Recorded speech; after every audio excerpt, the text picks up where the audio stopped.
Hey, salut les geeks, bienvenue sur la chaîne de toutes vos passions. Je parle bien sûr de Watchtower of Geek.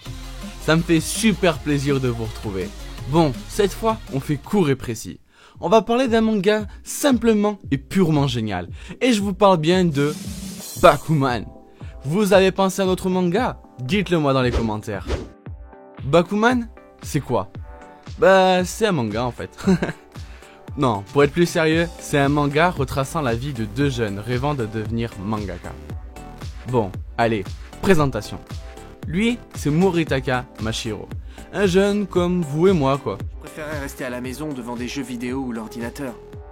Il est en dernière année de collège, plus précisément en 3ème 2.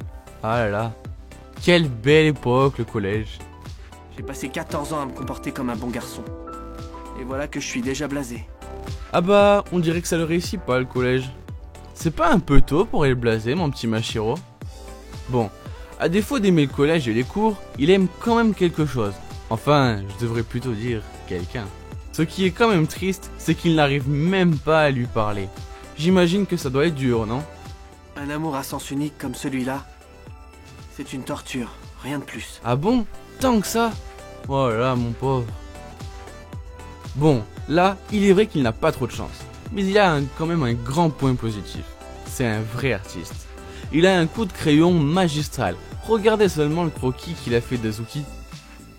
C'est beau, n'est-ce pas?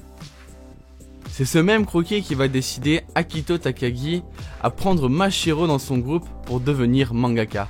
Pour ceux qui n'auraient pas révisé, je vais leur expliquer. Akito Takagi, c'est lui. Je suis sûr que vous allez me dire qu'il a le look du premier de la classe, qu'il doit être bon dans toutes les matières, et qu'il doit être aussi le chouchou de tous les profs. Lui aussi a 14 ans, mais lui, il ne sait pas dessiner, et n'a pas non plus une vie compliquée. Alors vous allez me dire, mais qu'est-ce qu'il fait là? Niveau écriture, c'est le meilleur. D'ailleurs, il a une toute petite technique, et je vous la donne. Mais en échange, un petit pouce bleu ne serait vraiment pas de refus. Mes dissertations, je les ai toujours écrites en calculant le meilleur moyen de gagner l'estime des professeurs, tu vois. Ça a l'air plutôt facile en fait. Son rêve est de devenir mangaka, mais il ne sait pas dessiner, et pour un mangaka, c'est quand même la base. Pendant le cours, il avait remarqué que Mashiro dessinait, mais... Même en me tordant le cou, j'ai pas réussi à voir ce que c'était. Bon bah, merci de me couper la parole en fait. À la fin des cours, Mashiro avait oublié son fameux cahier, où il avait dessiné le portrait d'Azuki. Et ça ennuyait beaucoup. Donc il est revenu au lycée pour prendre son cahier. En arrivant dans la classe, Takagi l'attendait, assis sur une table et cahier à la main. Il scrute les dessins de Mashiro et le félicite pour ses remarquables dessins. Et il lui dit que... il est vrai que c'était la plus belle fille du collège.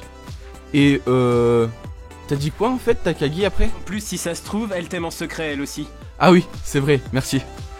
Mais bien sûr, c'était pour le taquiner. Mais pour que Mashiro puisse récupérer son cahier, il avait une condition. On va faire équipe pour devenir mangaka tous les deux.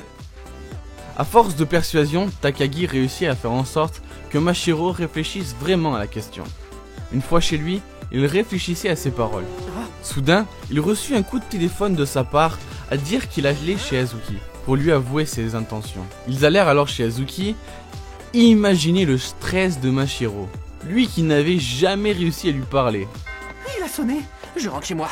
Et reviens, tu vas quand même pas m'abandonner, ordure. Allez, respire Mashiro, on est tout cœur avec toi. Bon, au fait, Takagi, qu'avais-tu à dire à Azuki? Je suis venu là pour t'annoncer quelque chose. J'ai l'intention de devenir mangaka. Ah ouais, tu vas au culot quand même, hein?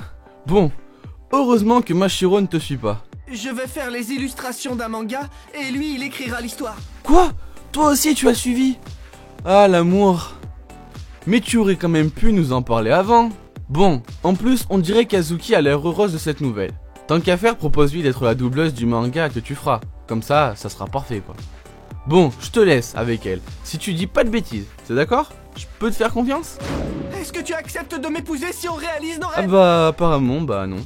Pour en revenir à l'histoire, ils vont se promettre que seulement une fois leur rêve accompli, ils pourraient se marier. Mais pendant ce temps, ils ne pourront communiquer que par email. Mais est-ce qu'ils vont y arriver? Allez, regarde les 3 saisons, je suis sûr que tu vas aimer. Tu vas rire et même t'émouvoir sans jamais te lasser. En fait, c'est normal que ce manga soit si génial. Il a été fait par le duo Takeshi Obata et Tsugumi Oba.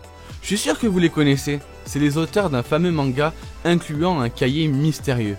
Bon, allez, moi j'en dis pas plus. L'avantage avec ce manga, c'est qu'il montre réellement comment se forme un manga, en incluant de vrais noms de magazines tels que le Weekly Shonen Jump.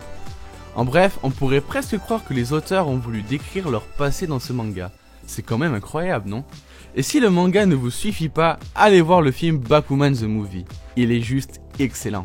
Et voilà, ce Manga World est fini. J'espère que vous avez aimé. Lâchez un petit pouce bleu, c'est toujours super sympa.